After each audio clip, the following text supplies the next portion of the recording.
మీ business ను develop చేసుకోవాలి అనుకుంటున్నారా? మీ పరపతిని పెంచుకోవాలి అనుకుంటున్నారా? అయితే ఓకే టీవీ ద్వారా ఎల్ బ్యాండ్, ఆస్ట్రన్ band ad, scrolling ad, ad with voice overs, logo bug, video ads ద్వారా మీ యాడ్స్ ను పబ్లిష్ చేసుకోండి. సంప్రదించవలసిన ఫోన్ నెంబర్ 8520917933. దిశ విషయానికి వద్దాం. ఒకసారి దిశ వార్త దిశ చూద్దాం. మనం హైదరాబాద్ బేగంపేటలో నిర్వహించిన న్యూ ఇయర్ వేడుకల్లో పాల్గొన్న సీఎం రేవంత్ రెడ్డి పక్కన జయప్రకాష్ నారాయణ. సో నిన్న వేడుకల్లో ముఖ్యమంత్రి రేవంత్ రెడ్డిని కలిసినట్టున్నాడు జయప్రకాష్ నారాయణ. ముఖ్యంగా వెల్కమ్ టు 2024 కొత్త ఏడాదిలో గ్యారంటీల ఫలాలు. ఓకే చూద్దాం. కొత్త ఏడాదిలో ప్రతి పౌరుడు ఆకాంక్షలు నెరవేరాలని, రాష్ట్రంలోని ప్రతి గడపలో సౌభాగ్యం వెల్లు విరియాలి. ఈ ఏడాదిని రైతు, మహిళ, యువత నామ సంవత్సరంగా సంకల్పం తీసుకున్నాం. ఇప్పటికే 2 గ్యారంటీలు అమలు చేస్తున్నాం కాదు, చేసినామని చెప్పాలి. మీరు నిజంగా 2 గ్యారంటీలు అమలు చేస్తే చేసినామని చెప్పాలి. చేస్తున్నామేంది, ఇంకా ప్రాసెసింగ్లో ఉందా అంటే అవుతున్నాయా, ఇంకా కాలేదు.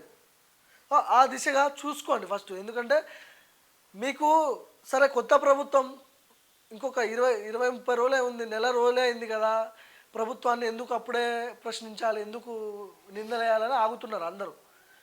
మీకు 100 రోజులు మా అంటే సంవత్సరం పాటు మీకు టైం ఇస్తాం అంతే. పెద్దగా టైం ఇచ్చేది ఏం లేదు. ఎందుకంటే వీరోచితమైన పోరాటం చేసి కాంగ్రెస్ మంత్రులు, కాంగ్రెస్ ఎమ్మెల్యేలు గెలవలే, మాలాంటి ప్రశ్నించే గొంతుకుల వల్ల గెలిచిర్రు. తెలంగాణ రాష్ట్ర ప్రజలు కేసీఆర్ అనే దుర్మార్గుని ఓడగొట్టాలనే ఆ దిశగా పనిచేసారు. కాబట్టి కేసీఆర్ మీద వ్యతిరేకత వల్లనే కాంగ్రెస్ ప్రభుత్వం వచ్చింది. ఈరోజు కాంగ్రెస్ వాళ్ళని నమ్మి ఓట్లేయలే, వేరే ఆప్షన్ లేక ఓట్లేసారు మీరు అంతే. తెలంగాణ రాష్ట్ర ప్రజలు కూడా వాళ్ళకి తెలుసు వేరే ఆల్టర్నేట్ ఆప్షన్ ఏముంది, కాంగ్రెస్ ఉంది. సరే మీరు ఏదో చేద్దాము, వీళ్ళేదో చేస్తారేమో అనే ఆ క్వశ్చన్ మార్కు, దానివల్ల ఓట్లేసారు. మీరేదో పోరాటం చేసారు, మీరేదో అది చేసిరని మీకు ఓట్లేయలే. కాబట్టి మిమ్మల్ని కూడా మీ భర్త కూడా పడతారు. కాబట్టి ఇవన్నీ అమలు చేయండి దయచేసి. రిక్వెస్ట్ చేస్తున్నా కాంగ్రెస్ నాయకులకు, మంత్రులకు, ముఖ్యమంత్రితో సహా అందరికీ రిక్వెస్ట్ చేస్తున్నా. ఆ 6 గ్యారంటీలు ఏవైతే ఇచ్చిండ్రో మీరు ఎట్లా ఇచ్చినో ఏమాట నాకు అర్థం కావట్లేదు. 6 లక్షల కోట్ల అప్పు ఉంటే 6 గ్యారంటీలు ఎట్లా అమలు అవుతాయండి? సో అమలైనా అవ్వకపోయినా మీ బాధ్యత, అది చేయాల్సిన అవసరం ఉంది.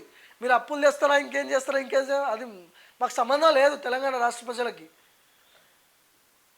కరెంటు బిల్లు నెక్స్ట్ మంత్ వచ్చిన తక్షణమే కరెంటు బిల్లు మేము కడతామని చెప్పిండు రేవంత్ రెడ్డి. కరెంటు బిల్లు పరిస్థితి ఏంది?